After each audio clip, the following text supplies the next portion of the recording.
I'm Brett from Heinemann. We're proud to be kicking off a new season of our podcast series, Beyond the Letters, hosted by authors Maggie Beattie-Roberts and Kate Roberts. In the first season of Beyond the Letters, Kate and Maggie hosted conversations with LGBTQ educators about their stories and what it means to truly create an inclusive space for students. In this preview show, Kate and Maggie give us a glimpse of the conversations they're having in Season 2. Hi, Kate and Maggie. Hi, Brett. Hello. So, we're here today to talk about the new season of Beyond the Letters, Season 2. We're all very excited about it. Yay. So excited. We thought we would sort of take a second on the Heinemann podcast to sort of talk about what folks can expect in Season 2. But we also have sort of a pre-qualifier to sort of let folks know that when you worked on Season 2, it was pre-pandemic. As we sit and record this conversation right now, we're all in the 8th week in the United States of staying at home and distance learning, remote learning, whatever people are referring to it in their schools. So we recorded all these conversations before that, and we thought we would take a minute to talk about both what people can expect on Season 2, and maybe, Maggie, we could start with a whole year has passed, and we're in a different situation right now. Are there maybe some things that we should be thinking about? You know, how these conversations still hold up, even though we're in the middle of a pandemic. I know, when you just said that we are in our 8th week, my jaw just continues to drop at the reality that we're all facing. And my heart swells thinking about, in some ways, we're more connected than ever. You know, my phone is with me all the time. I'm reaching for digital connections, probably more so than I ever have.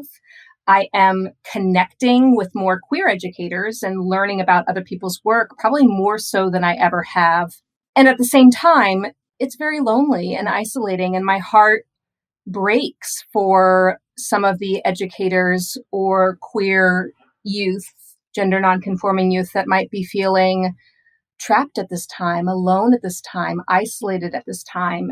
So in a way, I'm very grateful that this podcast is going out into the world with this timing, because I think it's a lifeline, at least for me anyway, hearing the voices of practice and expertise of all the different people that we feature on this podcast. But I also feel like their voices, their resources will hit in a different way because of the context that we're all living through. Yeah, like I think, queer educators, queer youth are having a range of experiences right now, right? There are people who are feeling alone and isolated. They're not in great places.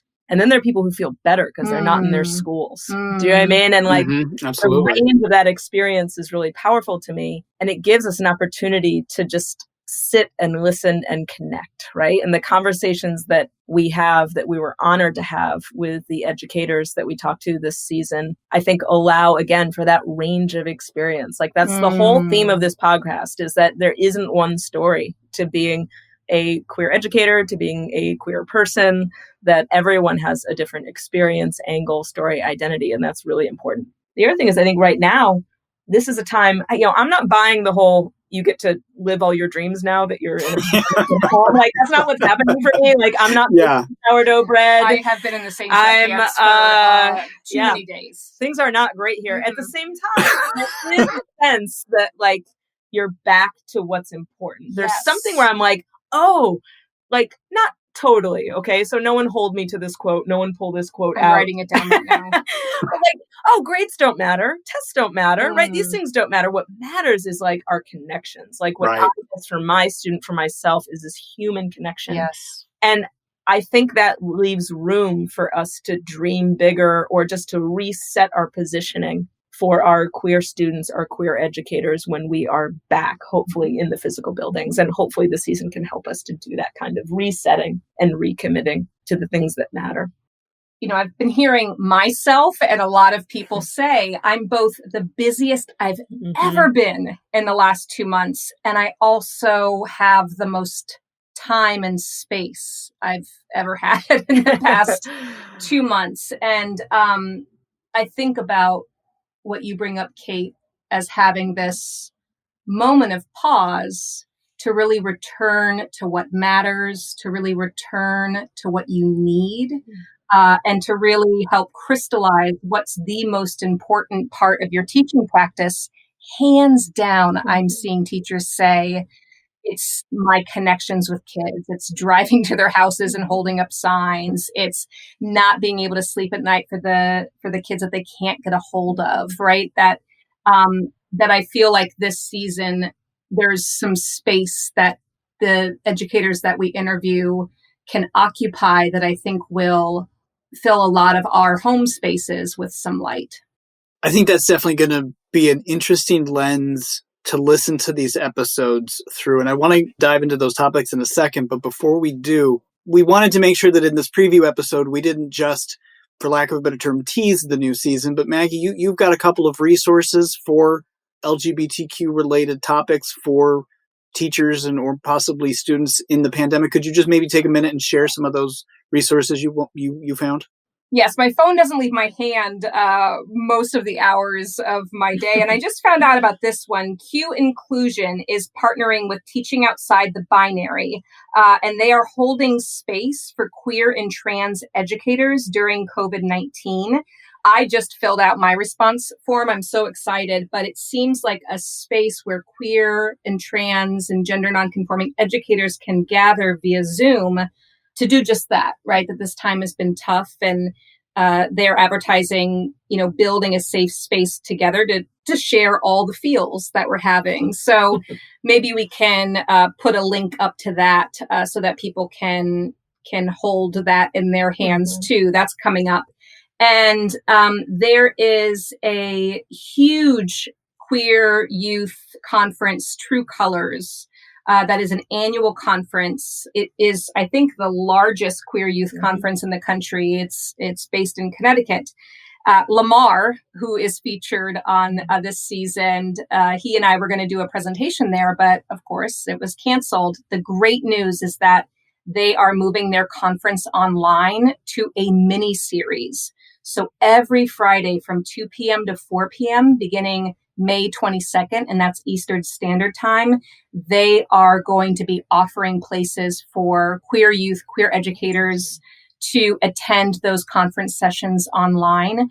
And that just makes me so happy that they thought they would cancel the conference outright, but giving up is not what True Colors is all about. And so we will also make sure that information can get to you as you're listening.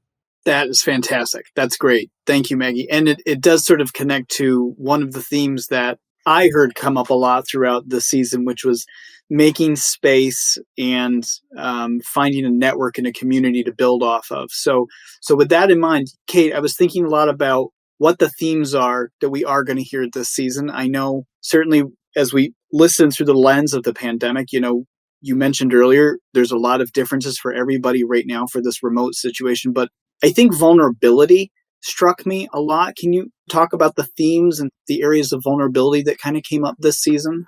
Absolutely. I mean, I think in a way, if you talk about anything with LGBTQ people, vulnerability is the theme, right? Because it's like to be out or to be closeted, to navigate this world of figuring out who you are and how you are publicly and privately. It is an incredibly vulnerable journey. And I think that continues this season. Specifically, the idea of being out and vulnerable in a classroom or educational setting comes up a bunch of times. And Jess, Lamar, Autumn all talk about different ways of doing that safely, right? I think it's so easy to kind of say, like, just be out, just come out. It's so powerful if you come out, but it's like legitimately not safe to do in a lot of places. So a lot of our guests talk about how to do that in ways that feel right and brave, but also safe and sound. Safe and sound? Sure, safe and sound.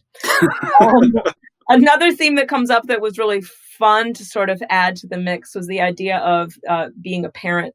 Both Jen and Jess talk about being a queer parent in the educational system and sending your kid in to schools with that perspective, which, of course, Maggie and I found super interesting as same-sex parents. And then the third, I want to talk about the third. you'll notice a theme, like have out a browser, right? Some sort of portal seriously. to the interwebs as you're listening.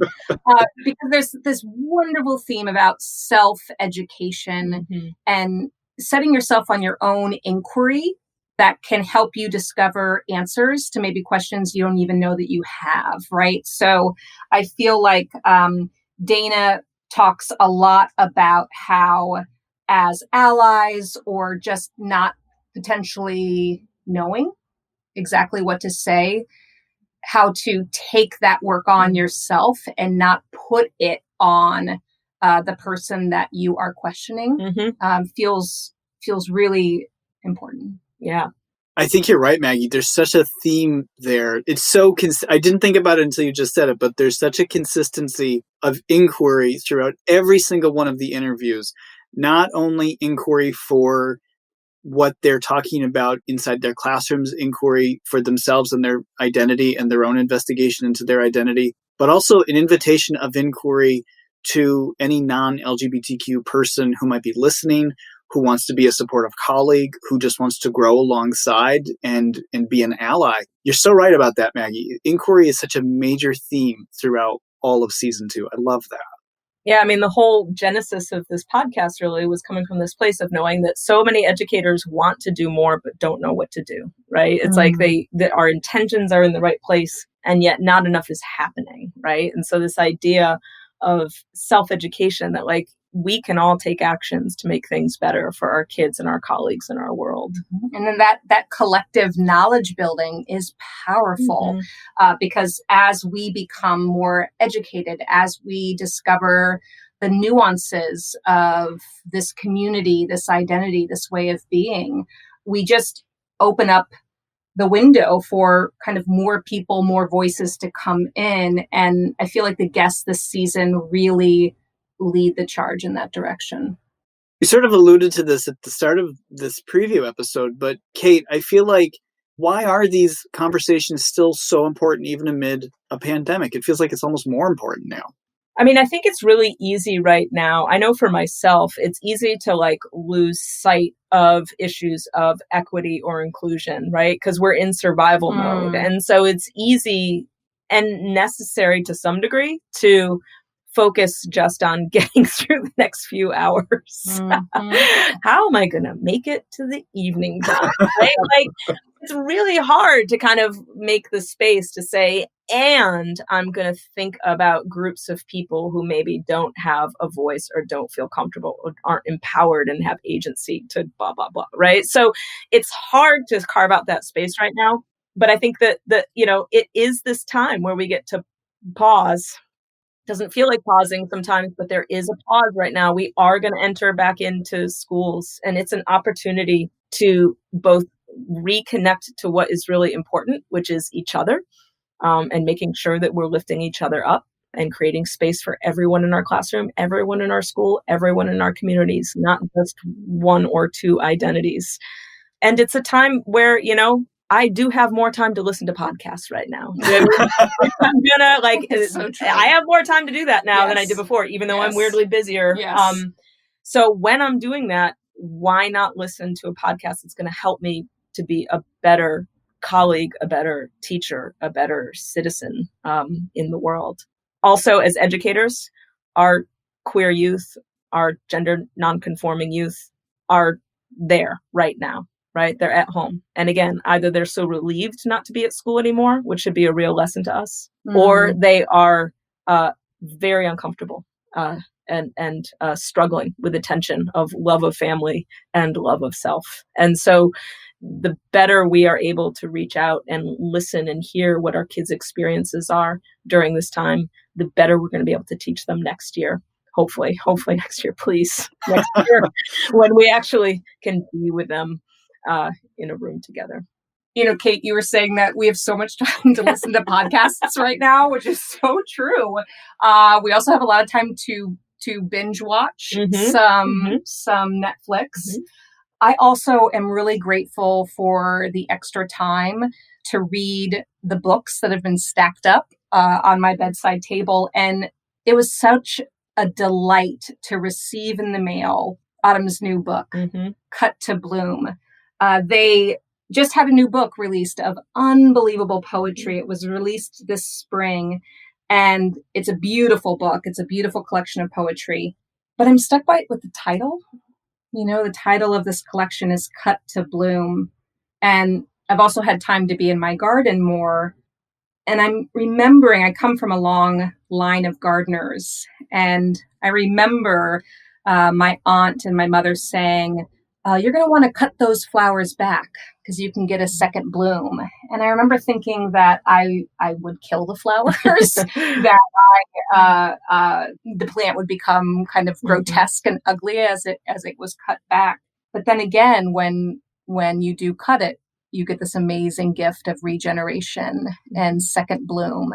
And I feel like Autumn's collection of this work really resonates for their own identity and their own story, but the identities and stories of so many of us as queer educators and queer youth, of there are many times, right, that we have to cut ourselves back a little bit and revisit parts of our story that may have been painful. But when we do that, there's this amazing opportunity of growth and beauty and bloom. And I feel like the 5 guests we feature in this season really help us take that risk to explore sometimes the more painful, more vulnerable, more grotesque parts of our past, but it really helps us move forward into a much fuller future.